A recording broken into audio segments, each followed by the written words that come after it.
2019 में महाराष्ट्र की जिस इकलौती सीट चंद्रपुर पर कांग्रेस जीती, उसी को लेकर इस बार उलझन है कि टिकट किसे दी जाए। वहीं बीजेपी ने 4 बार के सांसद और पूर्व केंद्रीय गृह राज्य मंत्री हंसराज अहीर को पीछे छोड़कर ये सीट राज्य सरकार में मंत्री सुधीर मुनगंटीवार को दे दी है।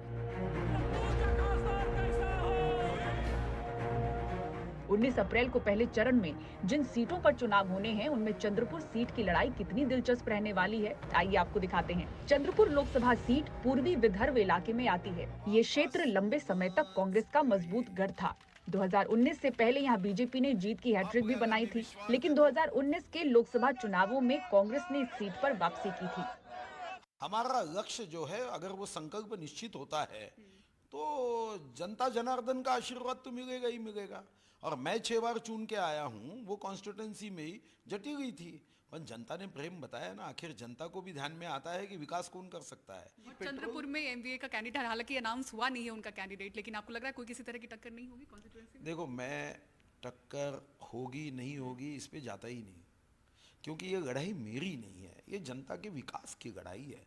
सत्य असत्य, धर्म अधर्म, विकास विनाश, प्रगति अधोगति, लोगों को चयन करना है कि सत्य की ओर खड़े रहे या असत्य की ओर खड़े रहे, धर्म की ओर खड़े रहे या अधर्म की ओर खड़े रहे, विकास की ओर खड़े रहे या विनाश करने वाले पार्टियों को साथ दे, प्रगति का साथ दे या अधोगति का साथ दे, एक परिवार को साथ दे। जिसने अपने देश के लिए अपने परिवार को छोड़ा वो मोदी जी हमें चाहिए, जिन्होंने परिवार बसाने के लिए देश छोड़ा वो कांग्रेस के नेता चाहिए। सीधी बात है। चंद्रपुर 1952 में लोकसभा निर्वाचन क्षेत्र बना। पूर्व केंद्रीय मंत्री हंसराज अहीर ने 1996 में यहां से चुनाव जीता। बीजेपी को उस वक्त के कांग्रेस के गढ़ में पहली सफलता मिली। अहीर ने 2004, 2009 और 2014 में सीट जीती। 2019 में कांग्रेस ने जो इकलौती सीट जीती वो चंद्रपुर ही थी। तब कांग्रेस उम्मीदवार सुरेश धानोरकर ने हंसराज अहीर को हराया था। मई 2023 में सांसद धानोरकर के निधन के बाद ये सीट खाली है। हंसराज अहीर को इस बार भी आस थी, लेकिन मुनगंटीवार को टिकट मिला। अब अटकलें हैं कि अंदरूनी मतभेदों से कहीं नुकसान न हो जाए। टिकट देना लेना ये पार्टी का आकलन होता है। ऐसी कई लोगों की टिकट कटती है, कई लोगों की टिकट कटती है, कई लोगों को मिलती है। जब मुझे टिकट मिल गई तब किसी की कटी थी, जब उनको टिकट मिल गई तब भी कटी थी।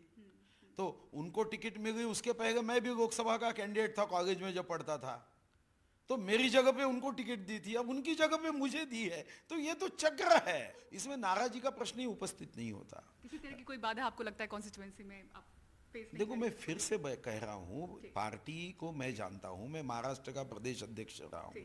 हमारा लक्ष्य टिकट नहीं होता, हमारा लक्ष्य चुनाव जीतना नहीं होता, जनता का दिल जीतना ये हमारा लक्ष्य होता है। इधर कांग्रेस विपक्ष के नेता विजय वडेट्टीवार की बेटी शिवानी वडेट्टीवार या सुरेश धानोरकर की पत्नी विधायक प्रतिभा धानोरकर में से किसी एक को मौका दे सकती है।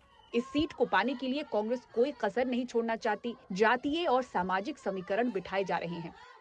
चंद्रपुर यानी सारा फॉरेस्ट एरिया है, वहाँ कुछ बहुत खनिकर्म वो मुद्दा वहाँ का प्रमुख मुद्दा है। मगर मुझे लगता है इलेक्शन में ये स्थानिक मुद्दे, लोकसभा इलेक्शन में ये सारे स्थानिक मुद्दे नहीं आ सकते। वो नेशनल आरक्षण भी आपको लग रहा है मराठा आरक्षण का थोड़ा मुद्दा आएगा, मगर इतना प्रभाव नहीं होगा, क्योंकि वहाँ कुणबी जो है, जो बाकी मराठा है, वो मराठाओं को कुणबी प्रमाण पत्र दिए जाने का जो निर्णय महाराष्ट्र सरकार ने, एकनाथ शिंदे सरकार ने लिया है, उसका थोड़ा सा फायदा मुनगंटीवार को, बीजेपी के कैंडिडेट को हो सकता है।